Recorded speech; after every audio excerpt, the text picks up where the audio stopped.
નામ? રંજન રાજેન્દ્ર પારેખ. શું ઘટના બની હતી?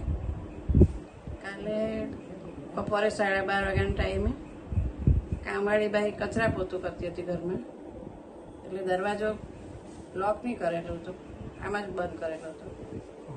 ત્યારે 3 ભાઈઓ અંદર ઘૂસી ગયા દરવાજો ખોલીને, ને એમના હાથમાં એક મોટો છરો હતો, એક ભાઈના હાથમાં. તેમણે આવીને પેલી કામવાળીને પકડી લીધી પહેલાં, અને જરા બી અવાજ નહીં કરતી, નહીં તો તને કાપી નાખાય એમ કે. ને પછી તેને ઉચકીને પાછળના રૂમમાં લઈ ગયા, ત્યાં હાથ બાંધીને બેસાડી દીધી.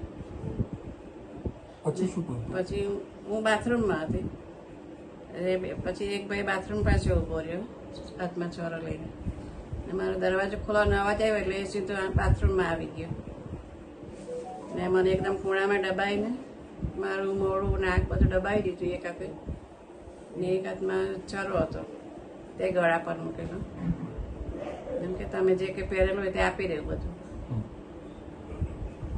એટલે હું તો ગભરાઈ ગઈ એકદમ. પહેલાં તો મને સમજ નથી પડી કે આ બધું શું થતું છે. પછી તે જે પહેરેલું હતું તે કાઢીને આપી દીધું, બુટ્ટી બંગડી. પછી હું બાથરૂમમાંથી બહાર આવી, એટલે પછી બહાર સીટી પર બેસીને પછી ત્યાં અમારા હાથ બંધ દીધા. ને પછી એમ કે હવે પહેલે ચાવી હોય, કબાટની ચાવી, જ્વેલરી, કેશ જે કર્યું હોય તે બધું આપી દેવું એમ કે. એટલે પછી ચાવી આપવી પડી. હું ગભરાઈ ગયેલી એકદમ.